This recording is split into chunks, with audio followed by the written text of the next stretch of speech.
Hello, this is Josh Bycer from GameWisdom.com. Welcome to a video spotlight of Bird of Light. This is a game that I spoke with the developer while he was out a few weeks ago on my podcast. He was kind enough to give me a press copy to take a look at, and the game is quite interesting. It features some design elements that I actually wrote an article about, and I wanted to take a look at it here.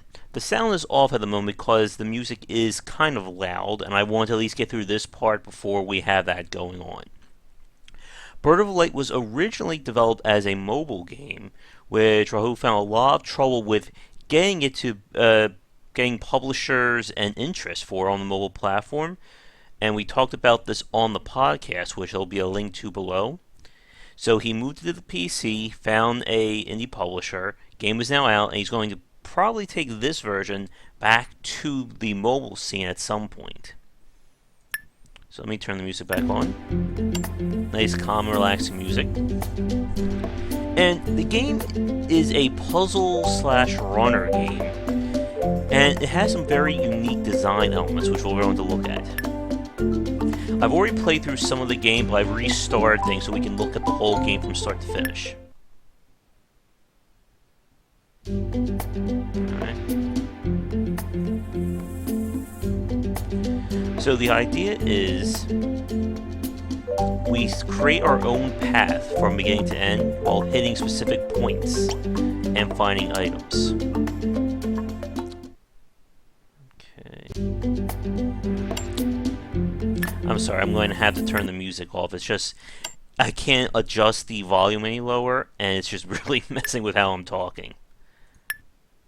And it's relaxing music to play with, but it's a lot easier to do this. Now, Bird of Light was designed mobile first and then translated to the PC, and it kind of shows with the control scheme. Right now I'm using my mouse to place these pieces around. You can also use a gamepad, but it doesn't feel all that intuitive. I can't even seem to select anything with it. So we're going to set the level up. And here's where things get very interesting. The game is an example of what I termed, or what I coined, subjective difficulty, which is part of the oracle that I just talked about. Subjective difficulty is where the game's designed in a way that allows different players of different skill levels to experience it and basically not be forced to play the game one way or the other by someone else. So an expert player doesn't have to be shoehorned into easy difficulty because that's how the designers built the levels, while players who are still learning aren't forced into super difficult challenges. And we'll see that here. So here is a good example of a bit of a design flub, I'm afraid to say. Right now I'm playing the game with a keyboard and mouse, but it's showing me controls for an analog stick. Traditionally, what we see in the developers is to have a adaptive tutorial scheme, or it will show me whatever controls that I'm currently using. If I'm on the keyboard, it will show me keyboard controls. If I'm on a gamepad, etc. And this actually threw me off, because I didn't know you had to use the left and right arrows on the keyboard to change lanes like this. You can jump. Okay. So there are three things to collect on every level. You have tokens, which seem to be part of, and there's the key, part of, I think, the game's original in-app purchase system. They basically let you reveal everything on the map at the cost of 3 tokens an item per level. You have the eggs, which are part of basically the progression or the completion mechanic, and then the key you must always pick up. So here's where the the subjective difficulty comes in. To beat a level, you just need to get the key and get out.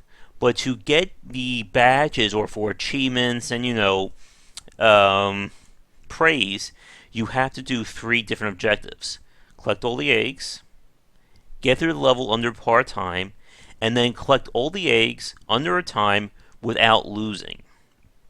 And this is where the expert play of Bird of Light comes into play. Getting through with just the key is very easy, as you can see. But if you want to beat this under a par time, it's going to take a lot more. I know it's probably a little quiet without the music, but we may turn it on in a second. Come on, can we do it? Alright. And then you get achievements. So now we do it one more time. Apparently someone did this in 20.8 seconds, which I'm not even sure how that's possible. And then last but not least,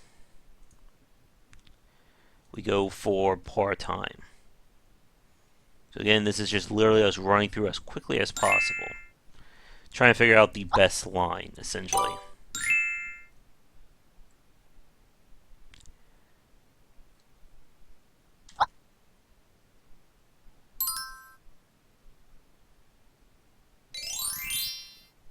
And just made it. I'm still not sure at the moment how people are getting like even faster times. They must either be optimizing, or it has to be how quickly they're pressing the key inputs. So now that we've talked about the gameplay, I'll turn the music back on just so you're not just hearing my voice all the time. Another bit of UI that I want to bring up, I'm not sure why you need a hop left and a hop right button. Because the tracks are only 2 lanes wide, you could really condense this down to just a change track button. Just switch left and right because it is a black and white choice. Another thing is the escape key. Pause, I'm going to make that actually, let me see. I'm going to make that E. And the reason is because I need to pause during play, it's a lot easier to hit the E key than it is to hit escape key during a play. I'm going to try something here. I want to see what happens.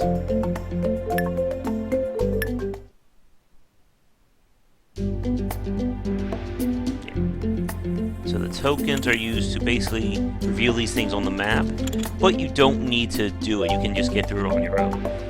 Yeah. So we set up the track.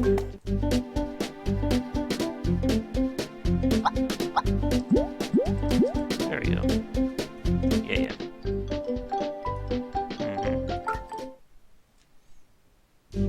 So let's see how this goes.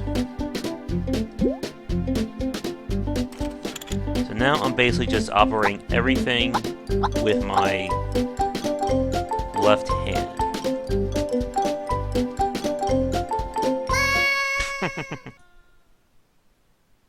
It is a little finicky, I've noticed, with making the turns.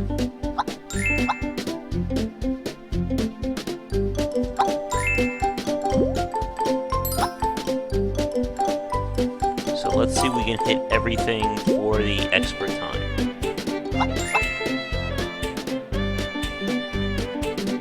Again, I'm ignoring the tokens.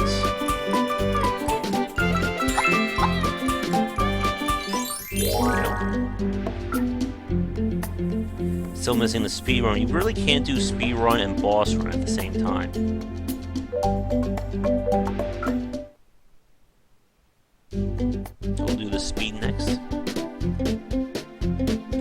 I'm not a fan of the tokens. Again, it kind of feels like a leftover element from the in-app purchases. I would love for like an additional leaderboard to be set up just for the tokens or getting the tokens with something else. So here's an example of how you need to adjust the levels.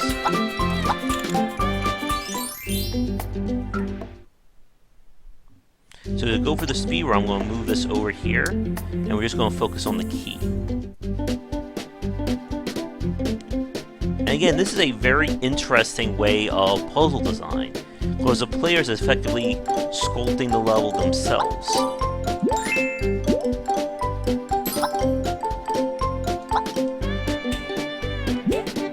really don't see this too often from puzzle games like this. I don't even know they got 16.975 seconds. Then we'll Alt-Tab or get back to the menu. There is a story. And you lock like the little scenes. You can see the interface is definitely designed for the mobile.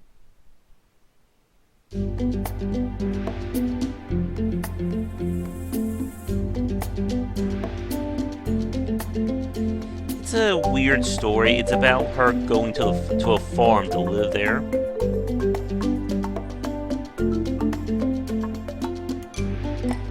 But it features like decent art.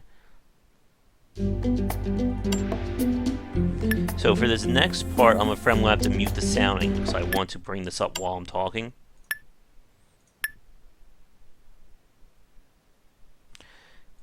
Another part of subjective difficulty is also designing games that are essentially about testing the player and their skill. The Soul series is a good example of this. The games are designed around a very strict progression curve of the player's skill. If you don't learn how to play the game, you're not going to get far in it. But the actual difficulty of the game is based on your own knowledge. So, for instance, if you learn how to play Dark Souls or any of the games, you're going to find the levels become very easy because you've mastered them. One second, I'm going to grab a quick drink.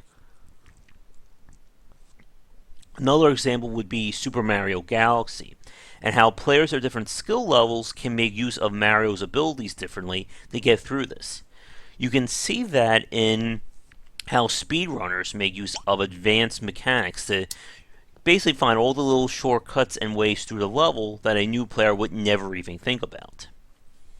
Another example that I love to mention is Banjo-Kazooie Nuts and Bolts, which I think was criminally underrated. And it follows a similar design that Bird of Light did. I gotta get used to the fact that I'm using... In fact, I may actually just switch... You know what? I'm going to switch the controls back. It's easier if you hear her scream. I'm going to keep the one button, but I'm going to keep it to one arrow so that I can spread out the controls a little. 1 second. So we will make... It'll just be easier for me to do. Good. So Banjo and Kazooie Nuts and Bolts, as I felt, was very underrated. Let me just adjust this. Yeah, that looks good. Use subjective difficulty to test the player in different ways. Okay, so we have to hop this.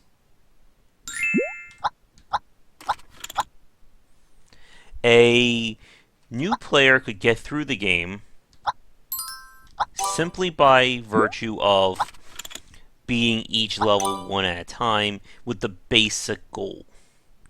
For players who want to get it better at it, there were advanced challenges for each part of the game. And the advanced challenges essentially ask you to do things either better or quicker or stuff like that. And the beauty of the system, again, was that it wasn't forcing players to do things that they weren't able to do. Got that. So this time we'll go for the speed run or a boss run. Okay. Oh, here's a little story vignette. So he's like the animals and the diary talking. And her getting help from this animal called the Bird of Light. Alright, but let's go back here. So with like the Banjo-Kazooie Nuts and Bolts, again, new players weren't going to go for the advanced stuff. They didn't know, how to do the harder things, stuff like that. But the options were there right from the get-go to test yourself. Now, one thing is that it's a little finicky with the jump, I've noticed. Now, you can't turn yourself in midair. Okay, so this time we'll go straight for the speed run. I don't think I'm going to get it. Nope. And this is good design. That it will test you differently depending upon what your skills are. So this time we'll do this and see when we get the speed run. And if you're a new player, you're not going to care about this. It's just not part of what you're playing the game for. Oop. Hit that and you get knocked out. So really, it would be easier to do this. No. There we go. So what I need to do is essentially, again, figure out the best line. There's that.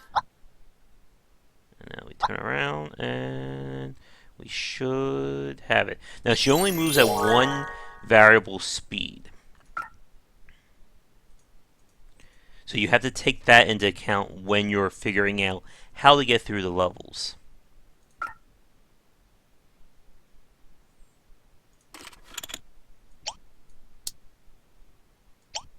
So now, figuring out the best way to get everything is where things get very challenging. Again, I'm sorry about turning off the sound. It's just easier for me to talk this way. Alley-oop. One more egg.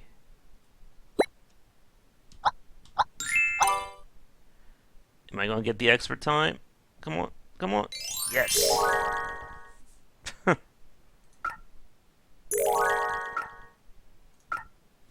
And they keep all the achievements over here. And it's another example of what I like to call a trophy achievement design. How they're all placed in game. I would love for them to actually unlock things, like little arts or more story. Something to add a layer of progression, but I like how they're tied to different names of achievements, stuff like that. Now once we get to level 7 here, we unlock a new mechanic. So just to speed through and show that off, I'm going to not focus on the expert play for right now. We're just going to get through them as quickly as possible. Oop. Also give me an excuse to pick up more of these tokens. So here's the example of kind of level design. As you can see, there's no way to get to the key, so we have to alter that. So the key was over here, and that should be enough. Again, it's very smart design to essentially allow players to build these levels differently depending upon what they want to achieve or get. So we'll just come up here. And again, right now I'm not caring about the score or the achievements, I just want to blaze through it. So you have to get at least one badge. Okay.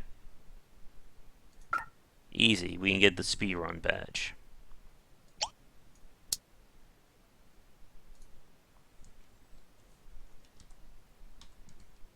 Again, there's no keyboard for that, which is kind of annoying. Okay.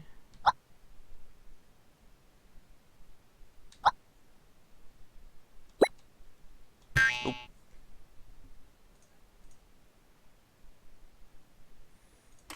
So there's the key. Again, I would like the tokens to actually maybe be part of its own leaderboard, or like a separate challenge or badge, I think, just to better integrate them into the experience. Turn. And come on. Yeah, I'm not sure how people are doing this even quicker. There must be some kind of little trick that I'm missing. As you can see, the levels are getting a little bit more interesting. Okay, let's go for that. So we'll show off the new mechanic, and then I think that will be where we'll call for the video.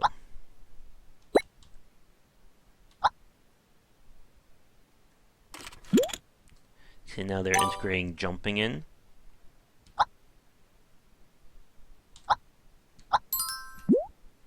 I don't think I'm going to get the time. Oh.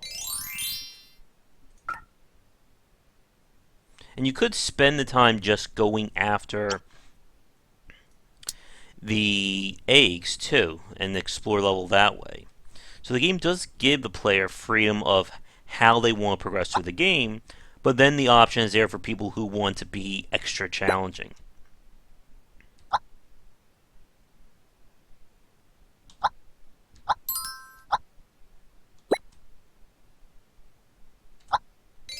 There we go, that's better.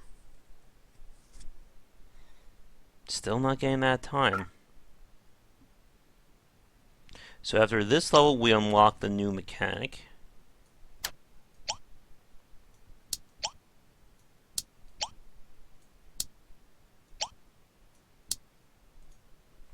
This one's going to be tricky if you want to find everything. Oh, am I on the wrong keys there? There we go.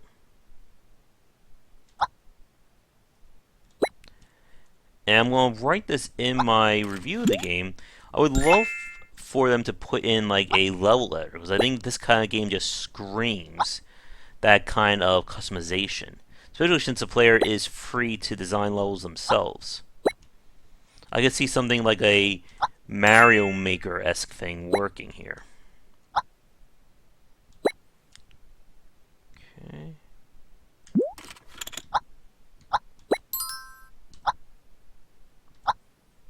Yeah, the controls when you're trying to do like multiple turns or jumps in a row, it kind of feels a little hard to get that to work, I've noticed. Come on. Oh. Like there's a slight delay when you land that you can't jump again. That throws me off.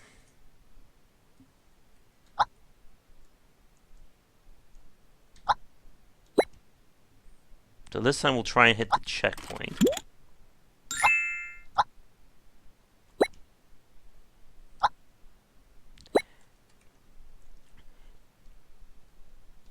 But all in all, I think this is a really good game.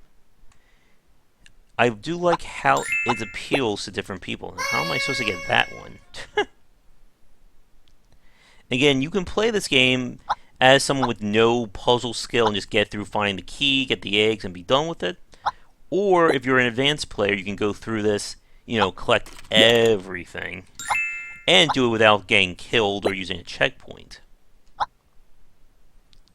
And that's just really great design. And not a lot of games use subjective difficulty because, again, it is a lot trickier to develop. There we go, got it. And you saw how much harder it was to get that token compared to like anything else we've done so far.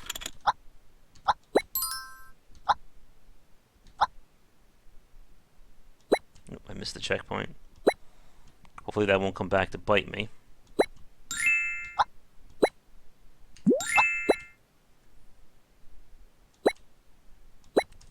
Yay. While I'm here, might as well grab that. Again, I think I would like the token to be part of this as well, as some kind of medal or as an advanced challenge. So we'll just unlock that. We know the key is there. Alright, so let's see if we can do the advanced challenge. Just for the hell of it. Because again, this is where, as you can see, things got a lot more challenging.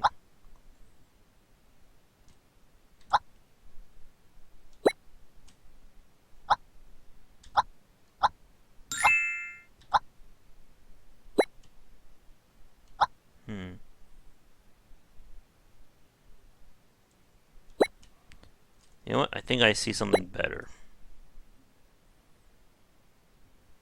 Come around. Because here you're just wasting time.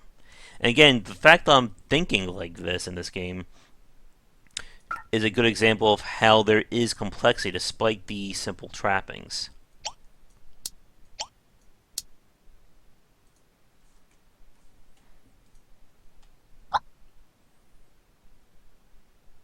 Alright.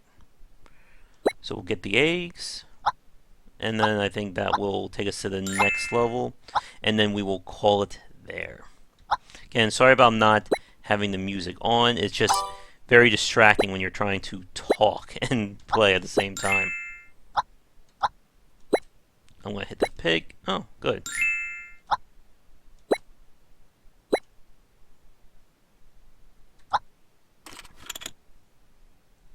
Get the key. This time I'll hit the checkpoint just to be on the safe side. Close.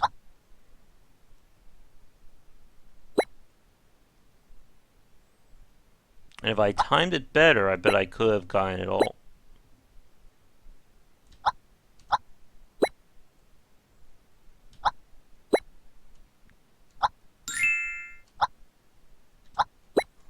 This is why I set that as E, so I can easily press that during the run.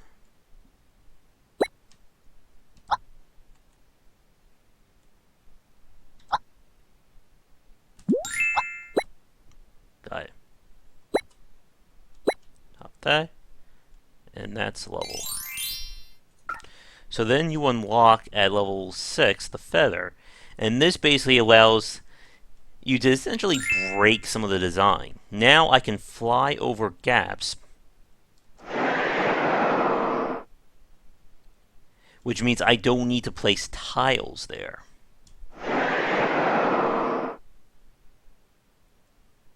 And that's just going to throw the puzzle solving for a loop in new levels. And now you can actually find the feather here.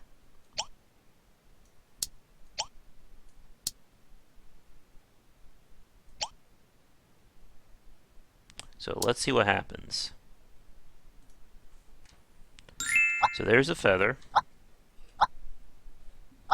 Now how are we going to get this? Oh.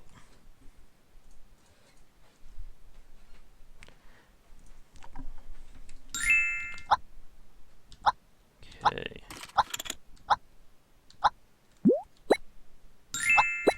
Got it. So now we can sort of see one. So basically it lets us jump one tile's worth of space. So basically lets me go here.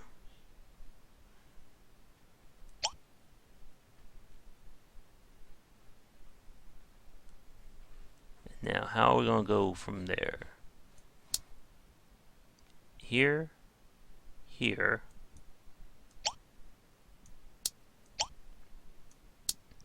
Yeah, that's not going to work. There we go. So here, here, here, here, here.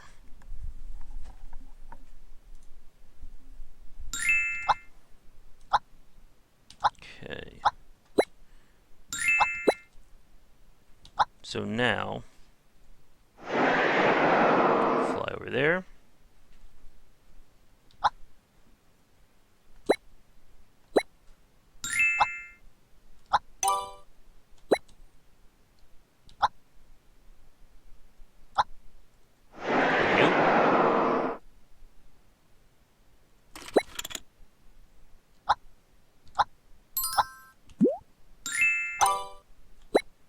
Oh.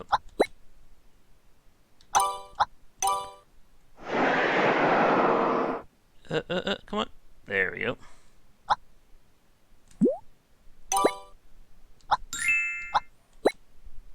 And then one more. I mean, you can definitely see the complexity at work here. And then once more, go. There.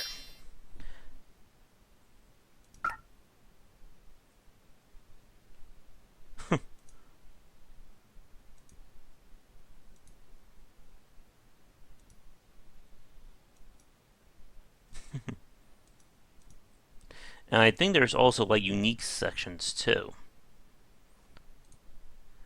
Other than the tokens, I would say the only other issue that I have with Bird of Light is kind of a short game. It's only 21 levels.